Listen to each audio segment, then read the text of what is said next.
I used to joke that my bisexuality lived in the cloud. Online, I could type it without my chest tightening. Bi guy, 30, he, him. It sat there between my username and the site logo like it was nothing. Like it was just another checkbox. On forums and in private chats, I'd talk about crushes on actors, ex-girlfriends, the cute barista who always wrote hearts on my latte cups. Whether they were a guy or a girl didn't matter. In that little glowing rectangle on my desk, I was out. But offline, in the daylight, my life looked aggressively straight. My coworkers knew about my exes. All women. My family asked when I was going to give your mom some grandkids. And everyone assumed I'd be doing that with a wife one day, obviously. I downloaded dating apps and set the filter to women only, even though the first boy I ever had a crush on wore chipped black nail polish and sat next to me in 10th grade chemistry. If you only knew me in person, you would never guess there was this whole other version of me living through a keyboard. The forum where I spent most of my nights was a small one, tucked away in a corner of the internet, like a secret bar down an alley. People shared long posts about coming out, not coming out, messy relationships, weird labels that didn't quite fit, questions about why they only ever seemed to fall for unavailable people. It was like group therapy, but with gifs. I went by Northbound, a name that sounded directional and vague enough that no one would know it was me if they somehow stumbled across my posts. For years, I logged on after work, sitting in the glow of my second-hand monitor, fingers hovering over the keys, as I debated how honest to be tonight. There was one person whose username always made my stomach tighten when I saw it in the list of online members. Rowan_writes. Rowan and I started out in the same threads, replying to each other's late-night ramblings. My first memory of him is a comment he left under a post where I'd written, at 3 a.m, about feeling like a ghost in my own life. Sometimes I think if people knew the online me, they wouldn't recognise me in real life. Like I'm playing 2 different characters, and I'm only good at one of them. He replied, or maybe you're just playing the offline you on hard mode. It made me laugh, then made me uncomfortable with how seen I felt by a stranger. We moved to DMs slowly, like edging our way into deeper water. We sent each other memes, links to songs, long paragraphs at 1 a.m. about family and fear, and the weirdness of being 30 and feeling like you were just now figuring out who you were supposed to be. I knew the name of his childhood dog, his complicated relationship with his dad, the way his anxiety hit hardest right before bed. He knew about my little brother, my dead-end office job, how my heart had been broken once by a woman who loved me, but also loved pretending I was someone else. We never sent photos at first. There was something comforting about being voices without bodies. Eventually, after 2 years of talking, we traded selfies with the same nervous energy you bring to a first kiss. He was handsome. Not in a glossy model way, but in the way that made my stomach do a slow, traitorous flip. Warm brown skin, close-cut hair, glasses that suited him, a smile that crinkled the corners of his dark eyes. He was wearing a hoodie in his picture, shoulders relaxed, like he'd just said something funny. I stared at the photo longer than was strictly necessary. When I finally sent mine back, he replied, "You look like the kind of guy who has opinions on coffee." "I do," I typed. Many strong ones. "Can't wait to argue about it someday," he wrote. Someday felt safely hypothetical. I lived in Chicago. He lived somewhere on the East Coast, he'd told me. Same country, different time zone. Different life. Then one night, Someday showed up in my DMs. "Hey, North," he wrote. "Okay if I ask you a mildly terrifying question?"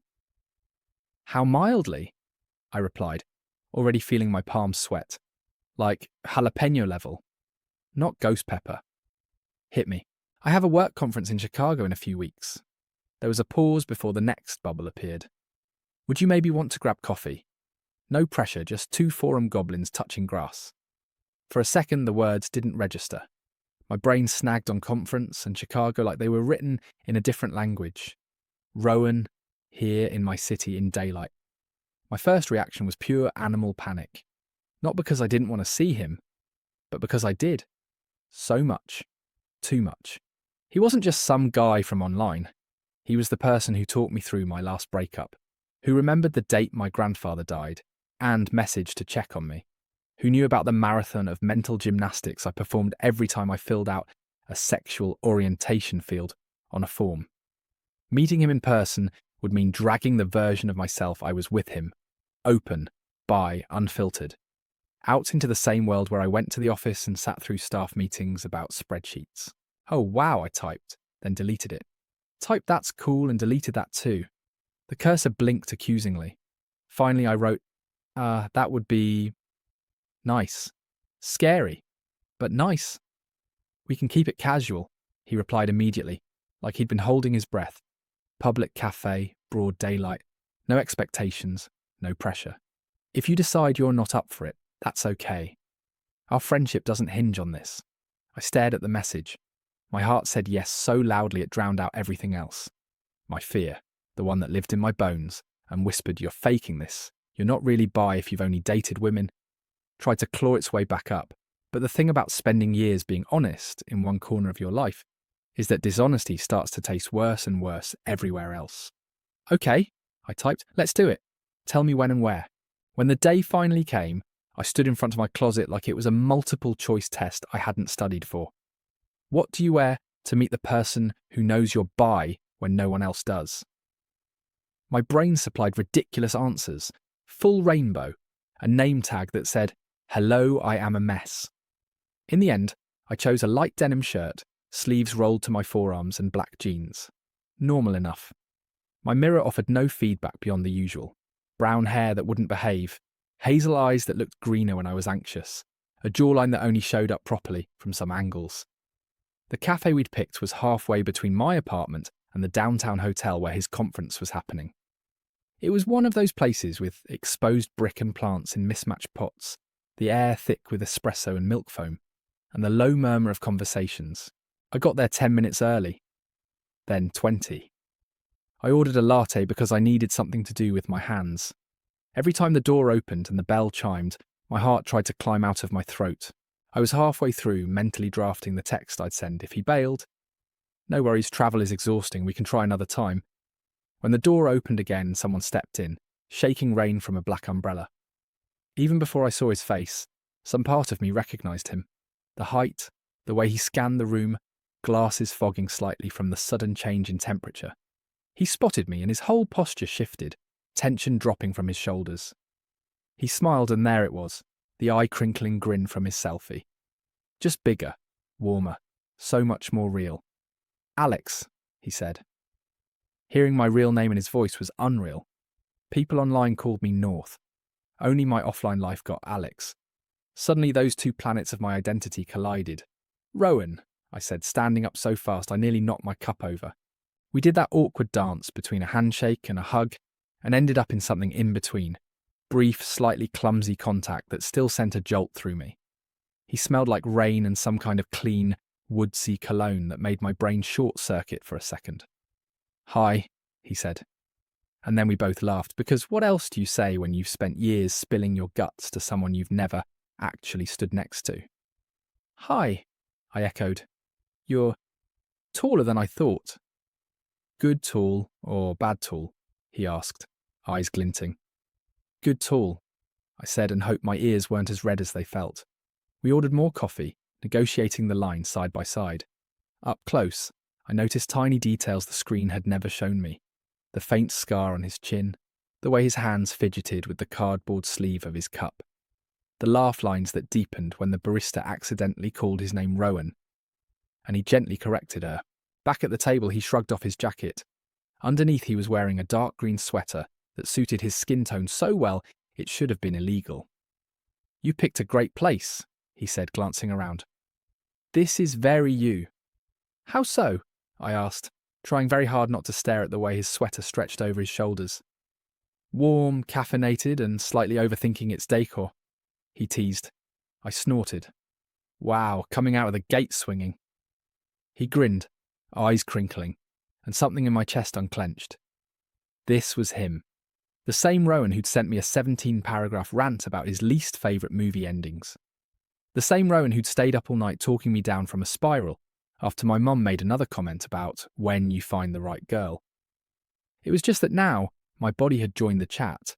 We talked at first about safe things, his conference, my job, the weather doing its best impression of a moody teenager outside. but underneath every sentence was an electric undercurrent. We're really here, we're really doing this. It's so weird hearing your voice not through my crappy laptop speakers, he said at one point, stirring too much sugar into his coffee. Do I sound different? I asked. Yeah, he said thoughtfully. You sound closer. My heart did the flip thing again. There were pauses, not the bad kind, but the full kind. The kind where you're both just taking in the fact of each other. The fine line of stubble along his jaw. The way his knee bounced when he was thinking hard. The small smile that hovered around his mouth, even when he was listening. I realised at some point that I was looking at him the way I looked at women I was interested in, cataloguing details, wondering what it would feel like to reach across the table and brush my fingers against his wrist, to see his face up close, to know if his cologne smelled different where his neck met his shoulder. The thought startled me, not because it was new exactly. I'd imagined kissing men before in the privacy of my own head, but because this one came with context, with name and history, with the sound of his laugh and the shape of his mouth. So, he said after we'd done a loop through movies, bad conference coffee, and the merits of various streaming platforms. He'd pushed his glasses up, leaning forward a little. How does it feel? I blinked. How does what feel? Being bi in 3 dimensions, he said gently. Outside the forum, I laughed, then heard how shaky it sounded. Terrifying, I said. Good? I don't know. I keep expecting someone to burst in and announce I'm doing it wrong. He nodded, not laughing. I get that. First time I went on a date with a guy, I kept waiting for a referee to pop out of a bush and blow a whistle. How'd that go? I asked. He smiled wryly. The date? Okay, the internal panic? Less okay. But it got easier. He took a sip of his coffee, eyes on mine over the rim. You know, he said, we've talked a lot about your online life versus your offline life. How you say bye easily in one and avoid it like a landmine in the other. I stared down at my hands, tracing a knuckle with my thumb. Yeah. I'm not here to push, he added quickly. I meant what I said. No expectations, no pressure. This, he gestured between us, is already a lot, but I am curious, sitting here in this very heterosexual coded café with your very bisexual friend from the internet. How do you feel about that gap? The honest answer rose in my throat like a tide, bumping against the dam I'd built over years. I could have deflected, made a joke. I could have said everything was fine. That meeting him was just a fun, quirky extension of my online life. Instead, for the first time, I forced myself to push the words past my teeth. I'm tired, I said quietly. He tilted his head. Tired. Tired of being 2 versions of myself, I said. Of being straight Alex in the break room and at family dinners, and B northbound at 2 a.m. on my computer. It feels like I'm constantly checking which mask I've got on. I took a breath I hadn't realised I was holding. And sitting here with you, I went on, the words gathering speed now that they were out. It's like those 2 versions are in the same room for the first time. And I'm scared. But I also kind of like it. I like not pretending this is just a normal bro meetup. Rowan's gaze softened. It doesn't feel like a normal bro meetup to me either, he said. Heat crept up my neck. I hesitated, then decided that if I was going to be brave, I might as well commit. I haven't dated men offline at all. I've only ever dated women. I've told myself that makes it simpler, less messy. And does it? He asked. I thought of all the times I'd watched a guy on the train, admired his jawline or the curve of his hands around a book, and then slammed that curiosity down like a laptop I was afraid someone else might see. The late nights talking to guys online, flirting until it felt like a dream, and then waking up alone, my phone screen cold and blank. No, I said, it just makes the mess lonelier. We were quiet for a moment. The cafe noise swelled and receded around us. Milk steamers hissing, someone laughing too loudly at a corner table, a playlist of acoustic covers humming in the background. Rowan reached out, then stopped halfway, fingers hovering over the table like he was asking without words. I turned my hand palm up and he laid his over it gently. The contact was so simple, just skin on skin, but it felt like the axis of my world had shifted a few degrees. His hand was warm, His thumb brushed once, lightly, against the side of my palm. "No referees yet," he murmured. I laughed, breathless. Maybe they were on lunch break. We sat like that for a while, our hands linked, under the indifferent gaze of Edison bulbs and hanging plants. Nobody pointed. Nobody shouted. The barista called out someone else's name. Outside, people walked past the window, umbrellas bobbing in the rain, lives fully their own and utterly uninterested in ours. I had a sudden, vivid image. Me and some future boyfriend. Maybe Rowan. Maybe someone else. Sitting at a sidewalk table on a summer evening, hands entwined over melting ice cream. Running into a coworker and introducing him without stumbling. Bringing a man home to meet my parents and not watching my mum's face. Like a lit fuse. Dating men in daylight. Not just as messages on a screen, typed with one hand while the other hovered over the escape key. The thought didn't feel like a fantasy so much as a door. Not wide open yet, but cracked. Light spilling through around the edges. "You're thinking very hard," Rowan said fondly. "Care to share with the class?" "I'm imagining," I said, the word tasting new in my mouth, "what it would be like if this wasn't a one-off. If I let this part of my life be real, offline, not just with you, with other people. Dating. In the actual sun." He squeezed my hand. "You deserve that," he said simply. "You know that, right?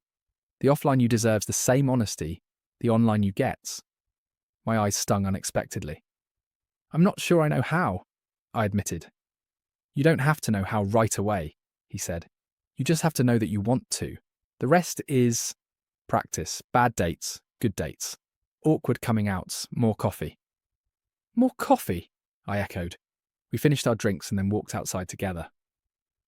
The rain had eased into a mist, hanging in the air like the world wasn't sure if it wanted to commit. We fell into step side by side, our shoulders nearly touching. "I have to head back soon," Rowan said, gesturing with his coffee cup toward the direction of his hotel. "Networking event.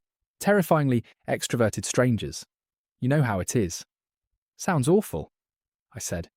"I hope there's free cheese." "Me too," he said fervently. "Hey, can I ask you something slightly self-serving?" "Go for it." "Would you want to do this again while I'm still in town? No pressure if not. I just..." He trailed off, looking uncharacteristically uncertain. "I like being in the same time zone as you." My immediate reaction, the one honed by years of avoidance, was to say I didn't know, that my week was busy, that maybe we'd see how things went. Instead, I listened to the part of me that had started to believe in doors. "Yes," I said, before my fear could catch up. "I'd like that. Maybe dinner. Or, very bi-coded activity, like walking through a bookstore and judging cover art." His grin flashed, bright and delighted. "Consider my conference schedule rearranged. At the corner where our paths split, we stopped. The city hummed around us. Cars passing, a bus sighing to a halt, someone biking by with a squeaky wheel." "Well," he said, shoving his free hand into his jacket pocket, "I'm really glad we did this." "Me too," I said, and I meant it down to my bones. He hesitated, then leaned in a little. Not enough to assume, but enough to ask. My heart thudded. I stepped closer. For a moment, it felt like the world narrowed to the patch of sidewalk we were standing on. We didn't kiss. Not then. It was just a quick, careful hug, his arms warm around me, his cologne clean and close. But for the first time, I let myself notice exactly how much I wanted to. As we pulled back, he touched my forearm lightly. "Text me when you get home?" he asked. "Only if you do too," I said. We parted ways, walking in opposite directions down the damp street. After a few steps, I turned back. He did too, at the same time. We both laughed and waved, then kept going. On the train home, my phone buzzed. Rowan writes, "No referees. Guess that means you're allowed to be bi offline now." I stared at the message, smiling like an idiot at my reflection in the train window. Northbound. Maybe it's time I retire the username then. After a long pause, I added, "Thinking of updating my dating app settings when I get home. Men and women. Just seeing what happens." There was a beat then. "That's huge, Alex. I'm proud of you. And I'm here if you want to scream about it in all caps later." I did scream about it later, in the privacy of our DM thread. But first, when I got back to my apartment, I sat down at my desk, opened an app that I'd been using for years, and tapped through the settings. Interested in women. My thumb hovered, my heart raced. Then slowly I tapped the little circle next to men, both lit up in blue. It was such a small gesture. No fanfare, no dramatic soundtrack. Just a different arrangement of pixels on a screen. But it felt like aligning something in myself that had been off-kilter for a long, long time. I hit save. Outside, the sky was finally clearing, light slanting in through the window. My phone chimed again. Rowan writes, "So, about that bi-coded bookstore date." For the first time, I let myself answer honestly in both worlds. Alex, name the time and place.